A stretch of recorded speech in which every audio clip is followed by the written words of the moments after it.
Seterusnya nombor 3, apakah maksud simbol itu? Maksudnya apa ke? C. C, okey. C beracun.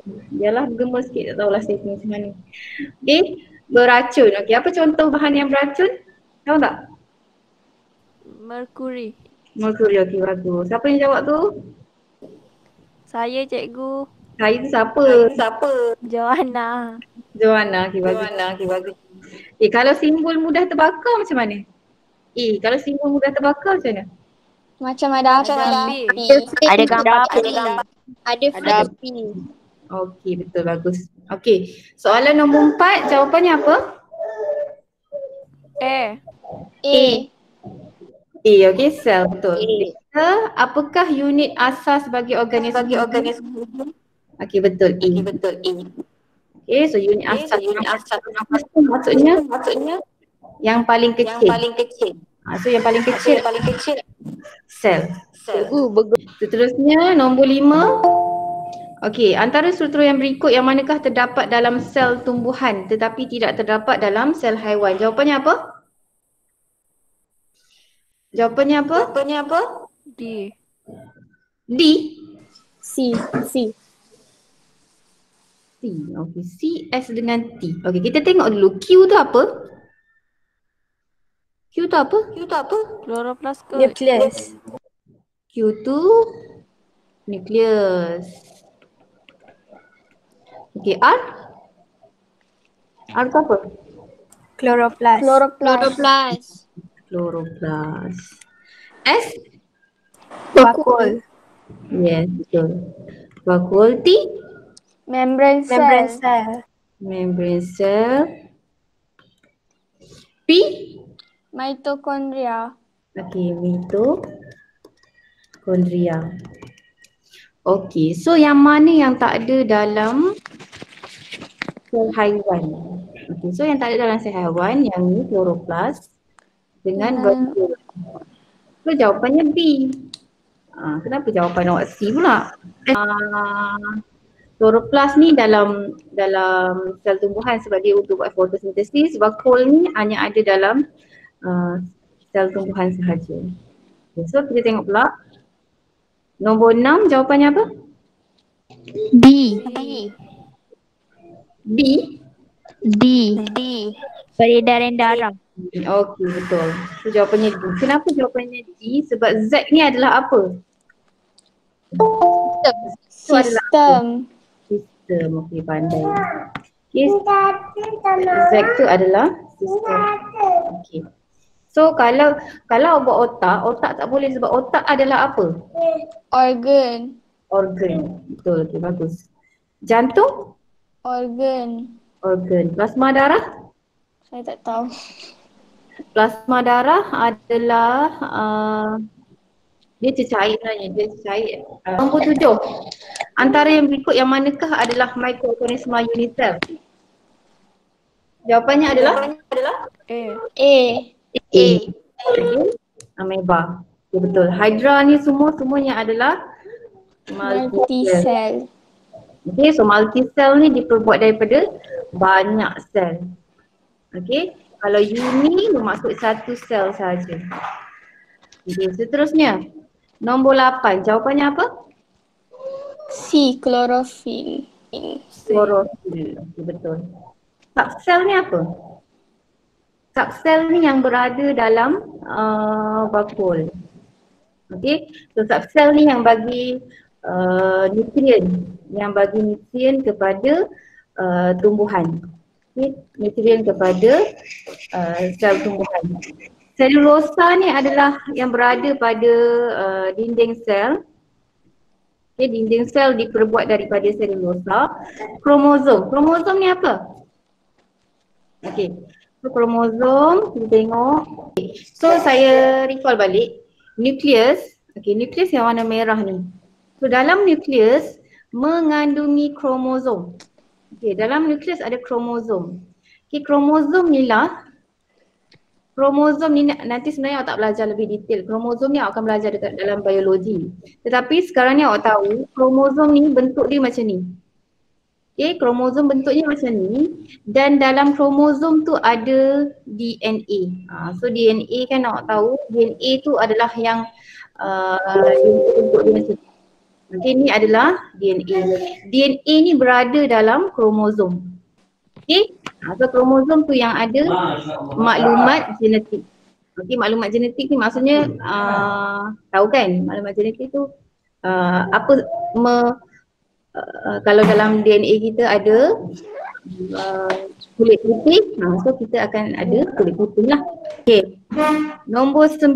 Okay, kromosom, tulis dekat kertas awak, kromosom ni ada dalam okay, ada DNA dalam kromosom. Okay, DNA ni adalah maklumat genetik. Okay, ada soalan? Tak ada. Nombor 9. Jawapannya apa? B. Jawapannya apa? 9? Hydro. B. Hydrosfera. Okay, hydrosfera. Okay, bagus. Okay, jumlah air. Okay, kalau biosfera apa? Bio tu untuk apa? Untuk benih hidup. Yes. Okay, so benda hidup. Okay, bio tu kalau saya dah kata sebelum ni, kalau biologi tu akan belajar tentang benda hidup. Bio means benda hidup. Okay. Atmosfera? Udara. Batuan. Batuan. Okay. Seterusnya, nombor 10. Jawapannya apa? C. C.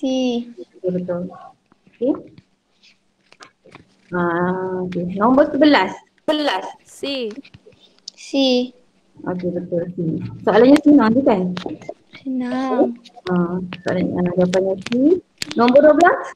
B. A. Yang manakah boleh mengawal atur air dalam tumbuhan? So transpirasi. So kita tahu transpirasi. Ingat lagi tak proses transpirasi tu proses apa?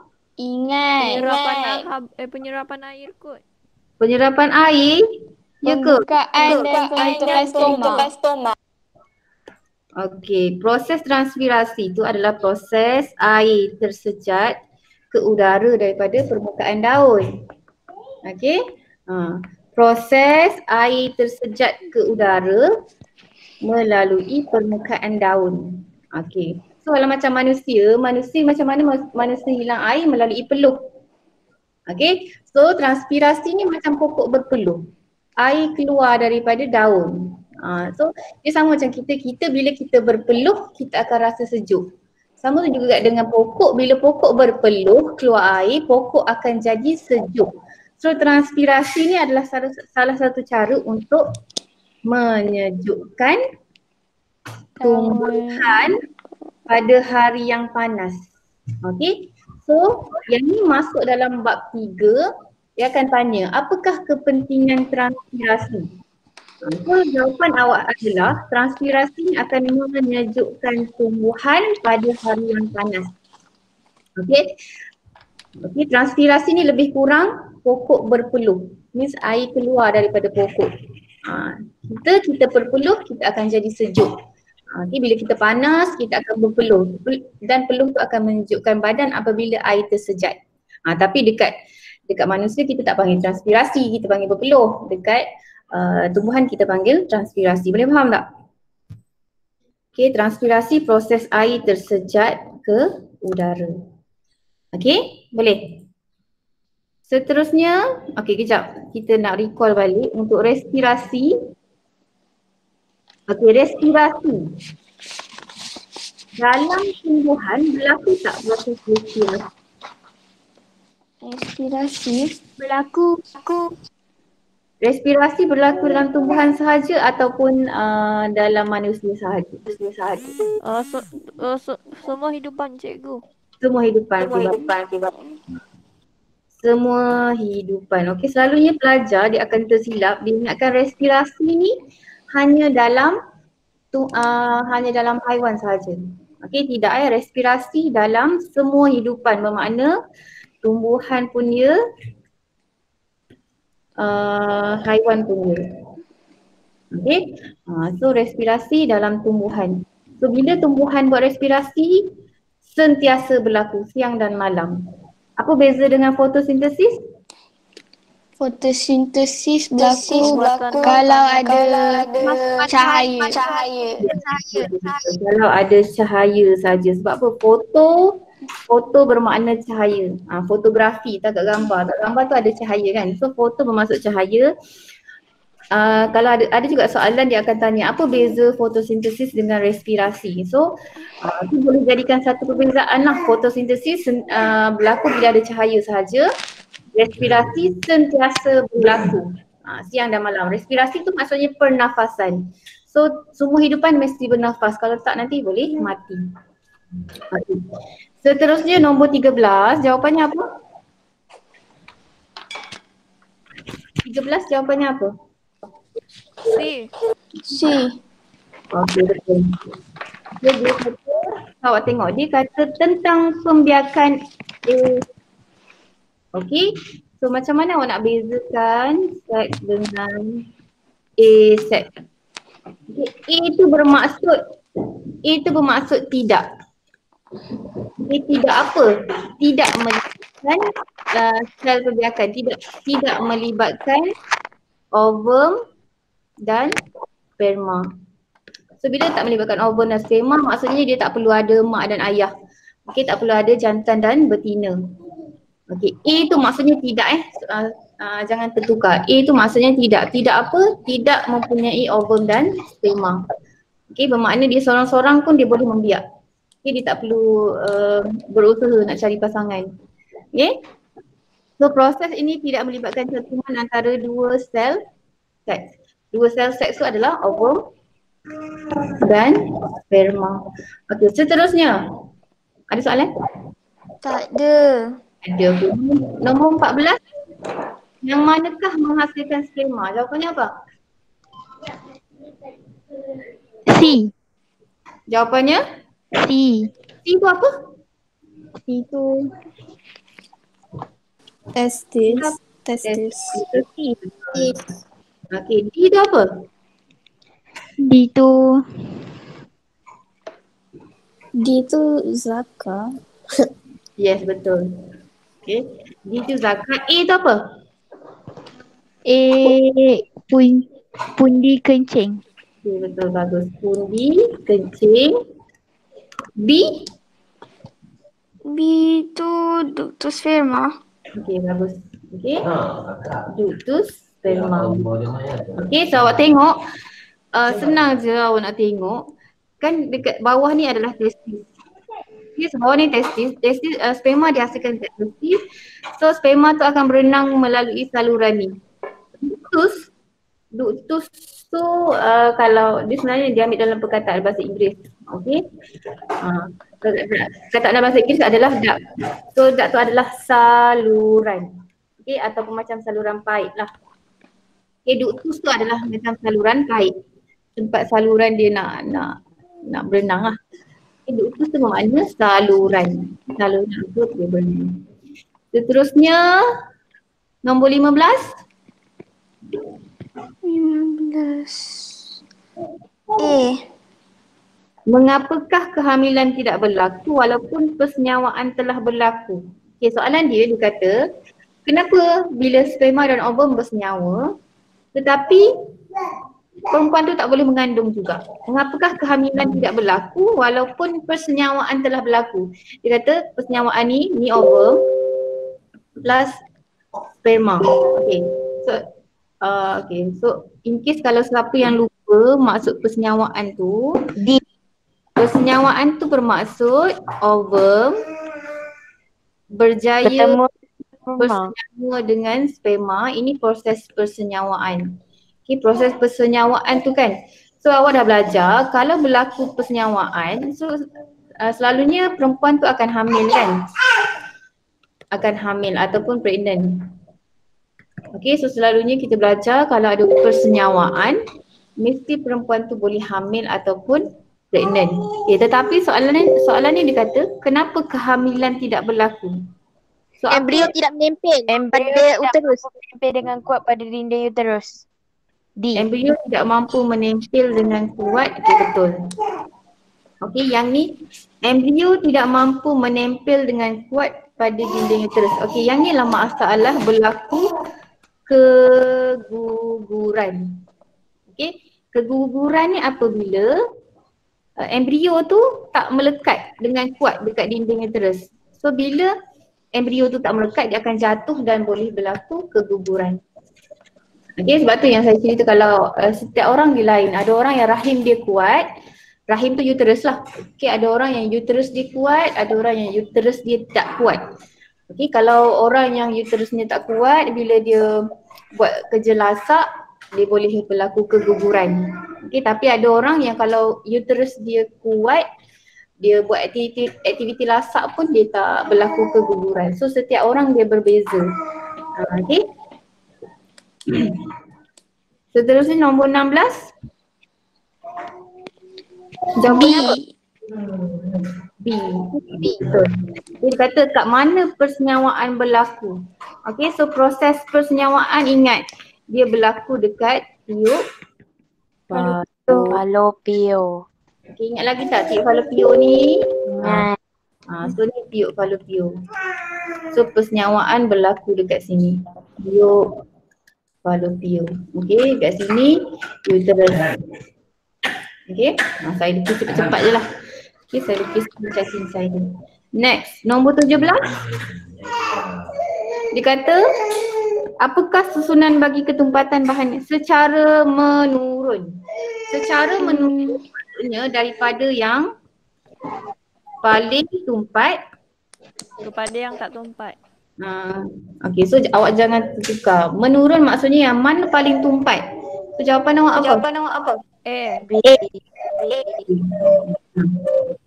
Okay, so yang paling tumpat adalah besi. Paling tumpat ni yang tenggelam. Okay, yang tenggelam paling ke dasar. Okay, so jawapannya besi, air, kayu, polistiren. Okay, so ingat kalau dikata menaik, maksudnya daripada kurang tumpat ke lebih tumpat. Next, nombor 18. Okay, jawapannya apa? 18 jawapannya apa? C. C. C. Okey, yang ini dia boleh juga keluar dalam soalan subjektif. Okey, soalan pasal baca bacaan pada alat ukuran ni sangat glamour. Dia boleh keluar juga dalam subjektif. So awak kena tahu macam mana nak baca bacaan pada tolok 10 mikrometer. Okey, dan dia ada juga suruh awak baca bacaan pada angkuk vernier. Okey, sebab dua ni adalah selalu pelajar masalah macam mana cara nak baca. Okey, so kita tengok. Saya zoom in. So yang ni 3, yang ni 4. So tengah-tengah ni apa? Tengah-tengah ni apa? 0.5. 0.5 bermakna 3.5 lah. Okay, yang ni 4.5, yang ni 5.5, yang ni 6.5. So awak tengok kat sini ada sikit pun. So sikit kat sini adalah 7.5. Okay, so caranya awak kena baca sebelah sini dahulu. Okay, sini tu belah kiri. Okay, so sebelah kiri adalah 7.5. Okey, lepas awak dah baca sebelah kiri, awak kena baca Allahu Akbar. Kena baca sebelah kanan pula. Okey. Yang ini 0.01, yang ini 0.02.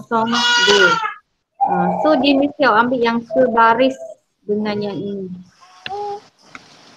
Okey, so awak kena tambah kiri dan kanan. So yang kanan 0.02.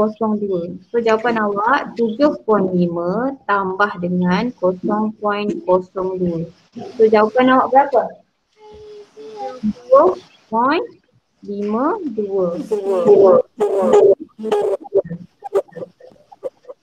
Okey, boleh? Faham tak? Boleh cikgu. Boleh So unit kena betul lah. Kalau awak tulis kat sini sentimeter salah. Okey, walaupun yang ni betul tapi unit awak salah, jawapan awak salah. So ingat kalau tolok 10 mikrometer unitnya adalah milimeter. Okay, boleh? Boleh. Boleh Boleh cikgu. Unexpected. Dia menyanyi tu. Dia lagi dia menyanyi. Okay. Next soalan ni. Hitung ketumpatan. B. Jawapan awak adalah? B. B. B. Okay, apa formula ketumpatan? Jisim bagi Padu.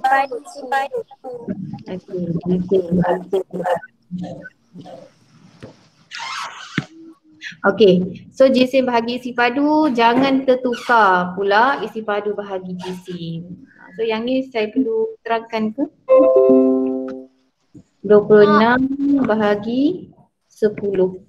26 bahagi 10, 26. Okay, unit kena betul lah. Okay, unit kena betul, jangan salah. Okay, unit awak.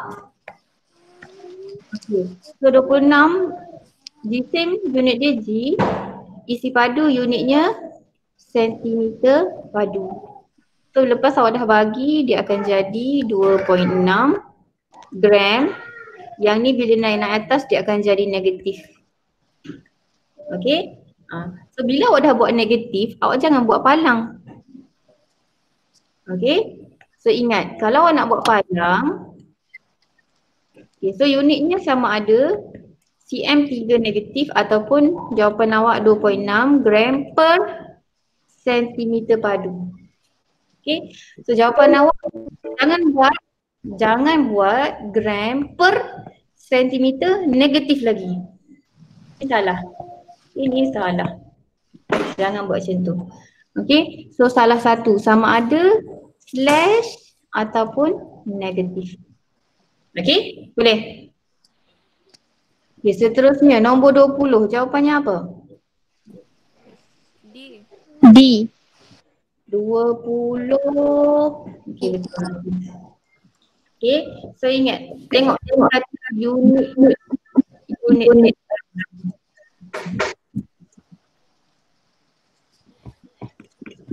Okay, dia kata unit SI. So kalau unit SI untuk suhu adalah Kelvin. Okay, meter panjang. Masa saat. Okay, unit SI ada satu saja. Okay, unit SI bermaksud standard international untuk antarabangsa. Macam contoh, kita ada banyak bahasa tapi bahasa antarabangsa kita adalah bahasa Inggeris. Okay, kita ada satu sahaja bahasa yang antarabangsa iaitu bahasa Inggeris. Okay, bahasa Inggeris ni kita gunakan untuk berinteraksi dengan orang orang luar kan. Orang negara luar kita akan guna bahasa Inggeris. Sama juga dengan unit, bila contoh kita nak order kain, kita tak akan guna sentimeter, kita akan guna meter untuk panjang. Okay, so meter tu adalah untuk antarabangsa. Unit SI ni adalah antarabangsa. Okay, so kalau soalan dalam subjektif dia boleh tanya juga, apakah kepentingan menggunakan unit SI? Okay, so awak kena tahulah apakah kepentingan menggunakan unit piawai. Yang tu awak kena tengok balik dalam buku teks awak. Apa jawapan dia? Apa kepentingan perlu ada unit piawai? Okay, dia boleh keluar dalam soalan subjektif. Okay. Kita tengok pula soalan subjektif. Okay. Yang ini gambar apa? Tabung uji. Tabung uji. Okay, ataupun so kita sebenarnya kita tahu juga kadang-kadang tabung uji ataupun tabung didik. Kita tengok pilihan jawapan. Okay, pilihan jawapan. Mengisi cecair atau bahan kimia dalam kuantiti yang besar. Boleh ke? Betul? Tak boleh. Tak boleh. Yang besar macam contohnya silinder penyukat. Okay, silinder penyukat lagi. Bika, kelalang kol, so tak boleh. Yang ni menyukat isi padu cecair dengan tepat. Betul? Tak. Tak, salah.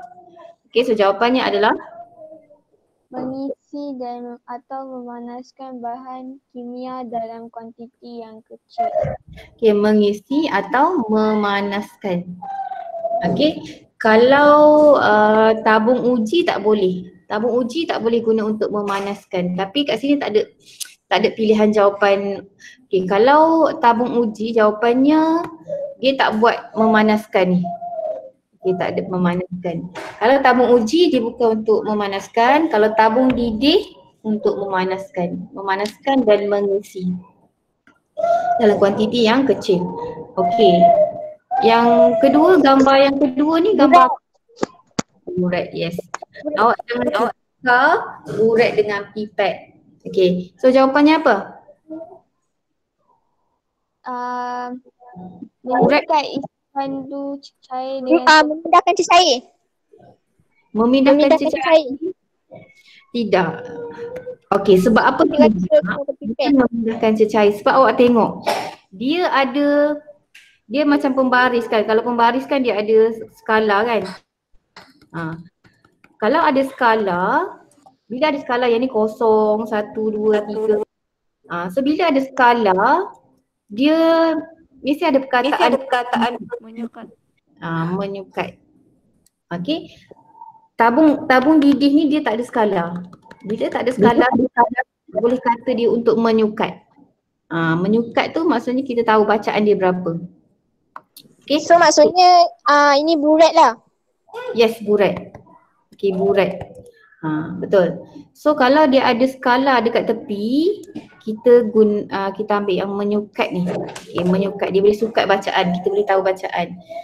Okay. So kalau tabung didih ni, awak tak boleh lah buat menyukat. Sebab apa tak boleh menyukat? Sebab dia tak ada skala. Kita takkan tahu dia berapa ml. Okay. Seterusnya yang B. B jawapannya apa? Alat pengukuran yang manakah? Okey, atas. Julia dikendaki mengukur ketebalan seutas tali. Okey. So nak ukur tali, kita guna S ke kita guna T? S. S. Kenapa S? Sebab dia untuk mengukur ketebalan dan diameter objek kecil seperti rambut. Okey, betul. So S ni dia tolok mikrometer. So tolok skru mikrometer ni dia lebih boleh tengok panjang benda yang lebih kecil berbanding dengan T ni apa nama dia?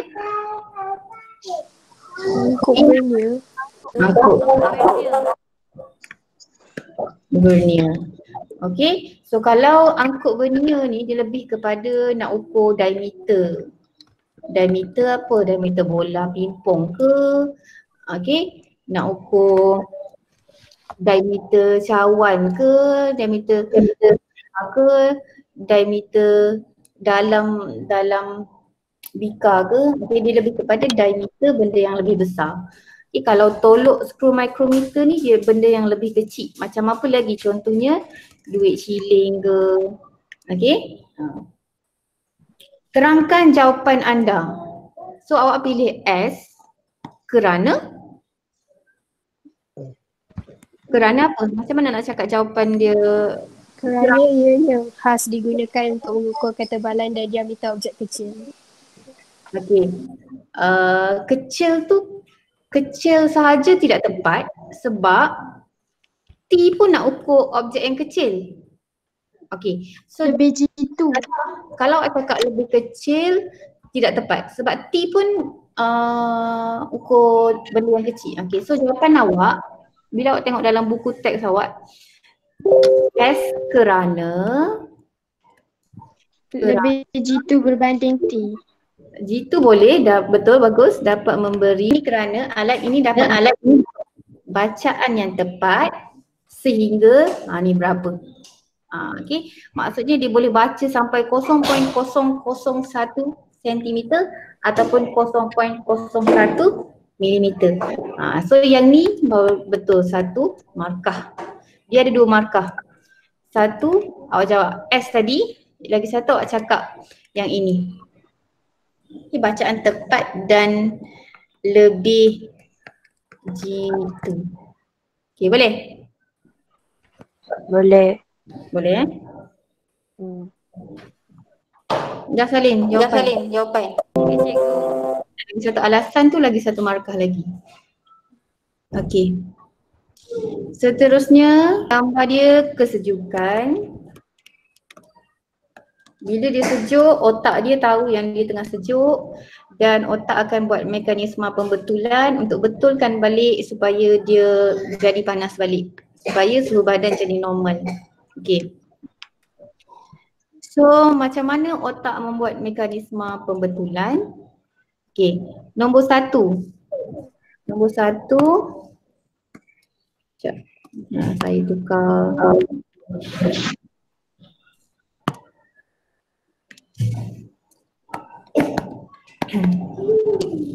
Kadar metabolisme badan berkurangan. Betul ke salah? Palsu. Hmm? Palsu. Kenapa? Sebab Okey, betul jawapan awak tu. Kadar metabolisme badan berkurangan. Okey. So, bila awak sejuk, kadar metabolisme awak akan meningkat. Sebab apa? Bila metabolisme kita meningkat, badan kita akan hasilkan haba. Okey. So bila kita sejuk, mestilah kita nak hasilkan haba supaya suhu badan kita kembali normal. Okey. Okey, ingat bila kadar metabolisme badan kita meningkat, kita akan hasilkan haba. So haba tu digunakan untuk panaskan badan. So dia kata kadar metabolisme badan berkurangan. Salah lah, bermaksud palsu. Okey, palsu ataupun salah. Salah sebab bila kita sejuk kadar metabolisme kita akan meningkat untuk hasilkan haba. Seterusnya, bulu roma menegak untuk memerangkap lebih banyak haba. Betul tak? betul. Betul. Okey, betul. Okey, yang ni palsu, yang ni benar. Benar atau betul. Okey, so bila kita sejuk, bulu roma awak naik kan. Seterusnya, aktiviti otot rangka berkurang untuk menjana haba. Betul. Betul ke salah? Betul. Aktiviti otot rangka berkurang untuk menjana. Salah lah. Okey, sebab bila kita sejuk, kita akan menggeletar. Bila kita sejuk, kan kita akan menggeletar. Kenapa kita menggeletar? Sebab otot kita aktif. Bila otot kita aktif, kita akan menggeletar. Okey, so soalan ayat ni dikata aktiviti otot berkurang. So bila otot aktiviti otot berkurang, kita tak menggeletar. Okay. So kenapa bila kita sejuk tu kita menggeletar, kita vibrate? Sebab otot kita, aktiviti otot kita meningkat. Otot kita ni mengecut dan mengendur dengan cepat. So bila otot kita mengecut dan mengendur dengan cepat, kita akan menggeletar. So bila kita sejuk kita menggeletar. So ayat ni salah lah. Ayat ni salah, dia kata aktiviti otot rangka berkurang. So bila berkurang, kita tak akan menggeletar. So jawapannya palsu. Faham tak ni? Faham. Faham So kalau yang betul adalah aktiviti otot rangka meningkat. Yang tu baru betul. Okey? Kalau ayat nombor 3 dikata aktiviti otot rangka meningkat dan akan menggeletar. Tu betul. Okey? Nombor 4. Salur darah di dalam kulit mengecut menyebabkan darah kurang mengalir ke permukaan kulit. Betul tak? Betul. Okey? Betul. Benar. Sekejap. Sekejap. Benar. Okey, sebab bila kita sejuk, salur darah mengecut. Itu senang nak faham. Bila sejuk, mengecut. Bila kita panas, salur darah kita mengembang.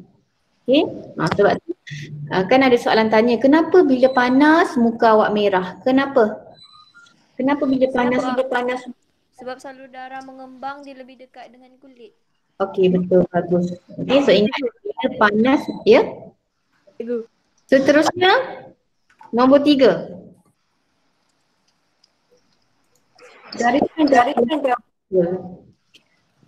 Mengurangkan kehilangan air dan membolehkan pertukaran gas. Okey, sel apa? Epidermis. Yes, epidermis. Okey, so kita tengok balik. Saya tunjukkan dekat kita ulang kaji. Mana gambar? Okey. Sel epidermis. Okay, sel epidermis ni sel epidermis yang mana satu? Sel epidermis yang ini. Okey, sel epidermis yang atas. Okay. So dekat sel epidermis ni maksudnya yang paling atas lah. Dekat sel epidermis ni ada kutikel. Kutikel ni tahu tak apa? Tak. Kutikel, okey, kan awak tengok kalau daun kan. Daun tu dia ada macam lilin kan. Ada daun yang ada lilin dekat atas dia. Betul tak? Lilin tu macam kan awak tengok daun. Daun kan ada yang daun yang licin dekat permukaan atas dia. So daun yang licin dekat permukaan atas dia ada lilin. Tapi kita tak panggil lilin, kita panggil dia kutikel. Kutikel tu ada dekat atas daun. Okey. So berfungsi untuk mengurangkan kehilangan air, membolehkan pertukaran gas dan penyerapan air dan nutrien. Okey, epidermis ada dua. Epidermis atas dengan epidermis bawah. So ingat dekat bawah ada stoma. So dekat sinilah oksigen masuk, karbon dioksida keluar. Oksigen O2, karbon dioksida keluar. So dekat epidermis bawah ada proses pertukaran gas. Pertukaran gas tu maksudnya oksigen masuk, karbon dioksida keluar. Dan penyerapan air. Air pun masuk ikut lubang yang sama. Okey. So sel epidermis untuk pertukaran gas. Lagi satu, mengurangkan kehilangan air. Kenapa dikata mengurangkan kehilangan air? Sebab dekat epidermis atas ni ada kutikel. So ni ada lilin dekat atas. So lilin tu awak tahu, dia kalau ada lilin, air tak boleh keluar. Sebab ada lilin kan. Lilin tu kan dia lilin tu macam minyak kan. So minyak air tu tak boleh keluar daripada daun sebab dia ada lilin. So, sebab tu dikata sel epidermis tu berfungsi untuk mengurangkan kehilangan air. Sebab apa mengurangkan kehilangan air? Sebab air tak boleh keluar daripada daun sebab ada lilin. Lilin itu sama dengan kutikel. Sel palisat. Sekejap saya sel palisat yang ni. Bahagian ni semuanya adalah sel palisat. So dekat sel palisat tu ada klorofil untuk menyerap cahaya dan menjalankan proses fotosintesis. So kalau awak tengok dekat sel ni dia ada bintik-bintik. So bintik-bintik ni adalah kloroplas yang ada klorofil. So fungsi dia untuk membuat proses fotosintesis. Nampak tak girl? Nampak bintik-bintik ni semuanya adalah kloroplas. Okay. So saya nak terangkan yang tadi lah berdasarkan soalan tadi. Ni. So dia kata, so jawapan awak adalah sel epidermis lah. Mengurangkan kehilangan air sebab apa? Dia ada kutikel dan membolehkan pertukaran gas sebab bawah sel epidermis bawah tu ada liang stoma. Okay, boleh? Boleh tak? Boleh cikgu. Cikgu tanya. Hmm. Boleh. Cikgu nak tanya. Ya. Semua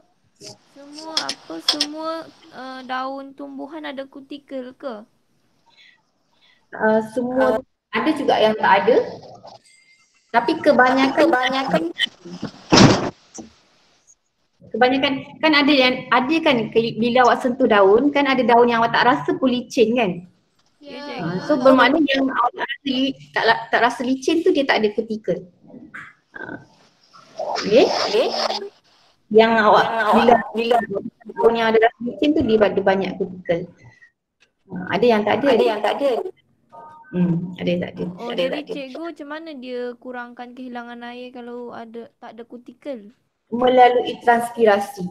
Okay, bermakna kalau dia akan tutup stoma supaya air tak keluar. Oh, okey cikgu. Terima kasih. So, kalau jawapan untuk sel palisat ni, sel palisat tadi fungsi dia apa?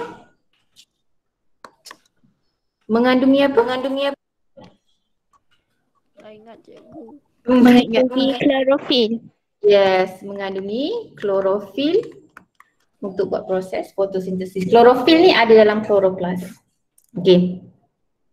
Seterusnya, sel pengawal mengawal pembukaan dan penutupan stoma untuk membenarkan gas oksigen dan Uap air. yes.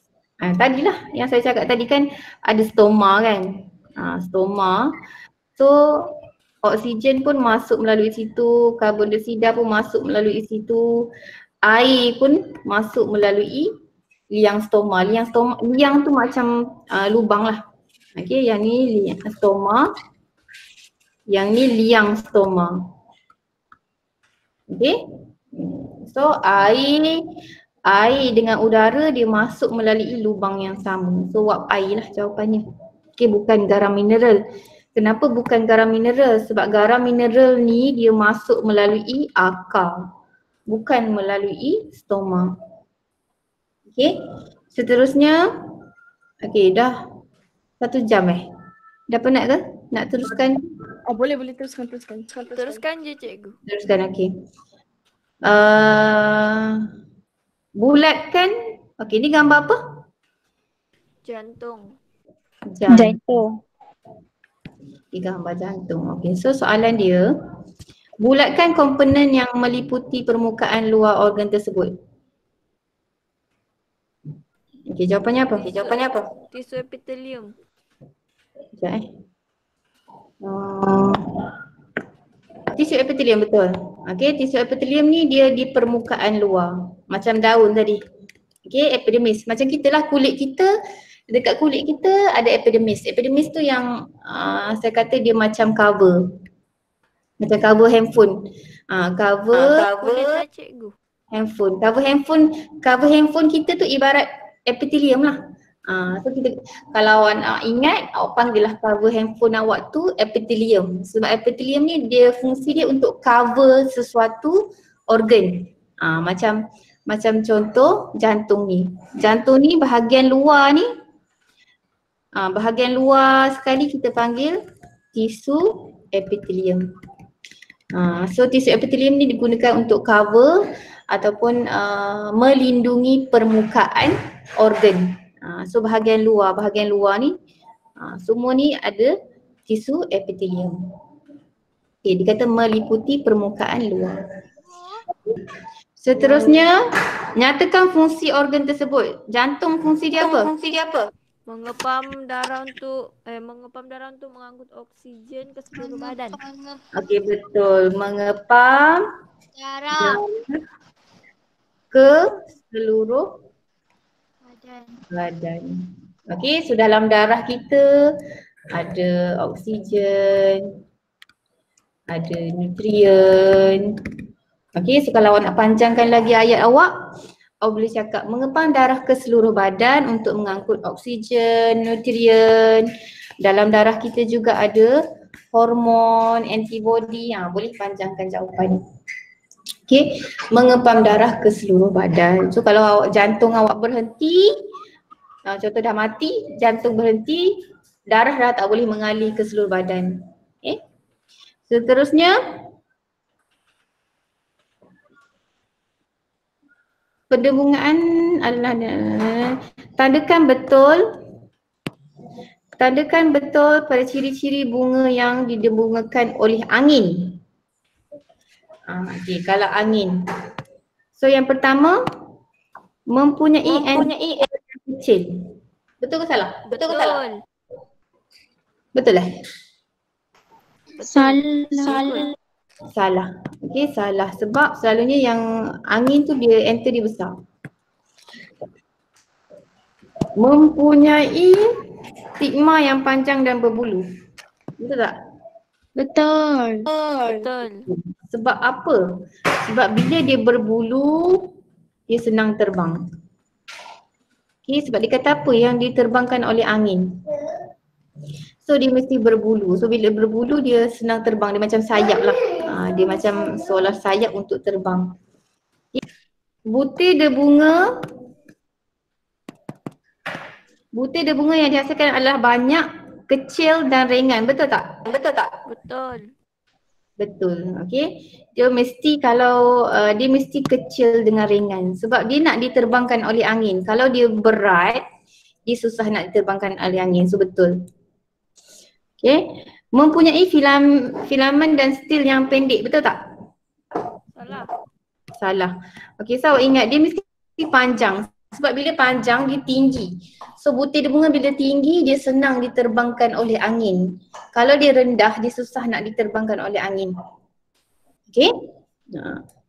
So macam mana? Kalau orang nak terbang kan mestilah dia duduk tempat tinggi macam flying fox kan. Flying fox. Lepas tu nak terjun daripada atas dia mesti tinggi. Kalau duduk bawah macam mana dia nak terbang? Okay, macam itulah lebih kurang analoginya. Okay, kalau pendek tu jawapannya bukan pendek jawapannya salah. So mesti panjang. Panjang supaya apa? Supaya butir bunga tu tinggi nanti. Senang terbang dia oleh angin. Seterusnya, isi tempat kosong untuk menerangkan pendebungaan. Okay, ni pendebungaan kacuk ke pendebungaan sendiri? Kacuk. Macam mana tahu kacuk? Sebab dia berlainan. Jap. Yang dia apa? Tumbuhan baharu yang dihasilkan mempunyai Lebih banyak varietas. kan mempunyai lebih banyak variety, betul. Tahu tak variety tu apa?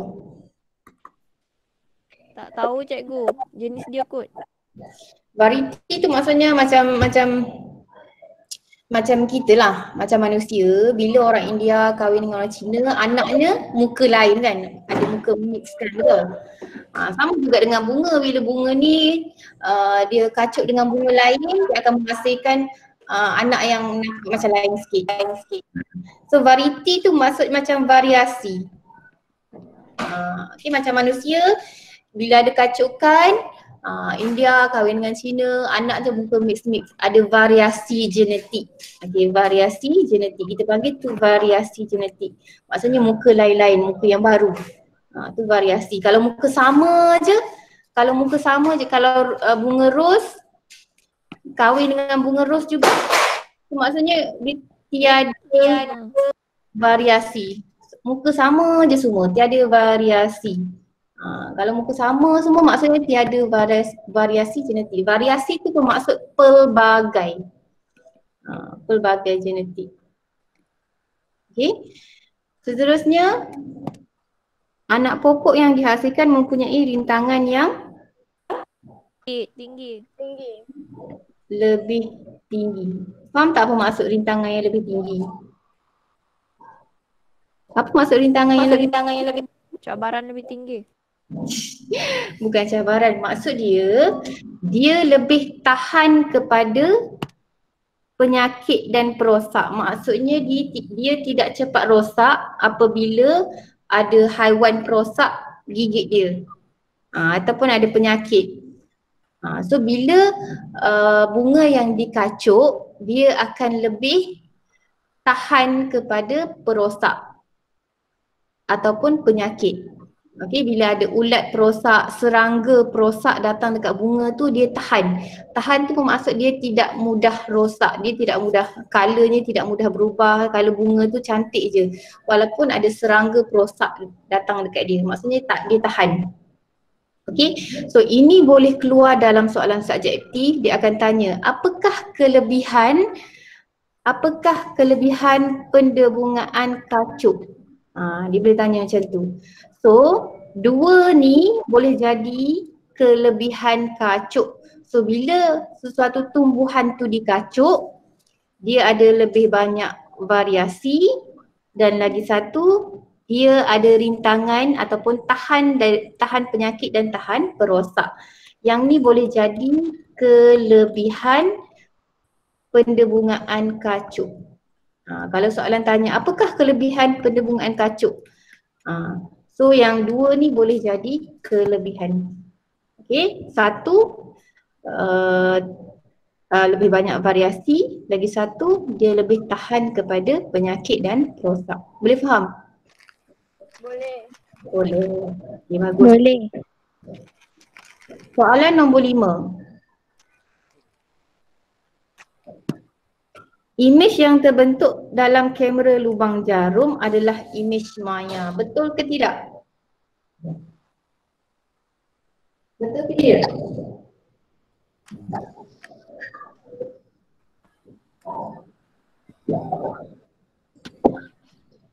Betul ke tidak ke? Kamera lubang jarum ni macam kamera DSLR lah. Kamera yang biasa kita gambar. So imej dalam kamera tu imej maya ke imej sahih? Tak pasti cikgu, tapi saya jawab betul. Salah. Okey. Salah sebab apa? Okay, awak dah belajar sebelum ni, imej maya adalah imej yang terbentuk pada apa? Screen. Cermin. Screen tu imej sahih. So imej maya, imej yang terbentuk pada cermin. Okay, sekarang bila awak tengok gambar dekat kamera DSLR tu, awak tengok gambar tu dekat screen kamera kan? Awak tengok gambar tu dekat screen handphone. Macam awak tengok gambar guna handphone, lepas tu gambar tu awak tengok dekat screen handphone. So gambar yang awak tengok pada screen, imej apa? Screen ni tak kisahlah. Screen dalam amal pun screen handphone pun screen, dipanggil screen LR pun screen. So yang terbentuk pada screen adalah imej sahih. Yang maya ni cermin. So nombor 1 ni betul ke salah? Salah. Salah. Sebab dikata dalam kamera imej maya. Salah lah. Dalam kamera adalah imej sahih. Okey. Nombor 2.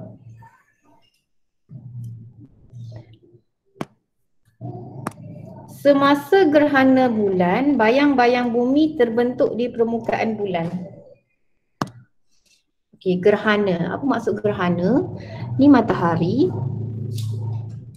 Matahari, lepas tu ada bumi. Kat sini bulan. Okey, bumi dekat tengah-tengah. So cahaya ni dihalang oleh bumi. So ada tak bayang-bayang bumi dekat bulan? Ada. Yes, betul. Okey, sebab cahaya matahari tu dihalang oleh bumi. So akan terbentuk bayang-bayang bumi dekat bulan. So yang ni betul lah. Okey, so gerhana tu bumi dekat tengah-tengah. So jawapan betul. Seterusnya, kemerahan matahari terbenam adalah disebabkan oleh penyebaran cahaya. Betul tak? Betul. Betul ke penyebaran cahaya? Tak, salah penyerakan. Penyerakan. Saya ingat jawapannya adalah penyerakan. So penyebaran ni fenomena apa penyebaran? Kalau penyebaran Pelangi. So salah lah. Salah. Okey, ni yang last lah, sekejap lagi kita stop. Okey, nombor 4. penolakan cahaya berlaku apabila cahaya melalui penapis warna yang tertentu. Betul tak? Betul. Okay, betul. So eksperimen ni awak dah buat kan, awak dah letak penapis biru, penapis merah. So berlaku proses penolakan cahaya. So betul lah, bila kita guna penapis ada warna yang kita tak nampak. Sebab cahaya tu diserap ataupun cahaya tu ditolak. Okay, so saya rasa saya stop kat sini dah 3.30.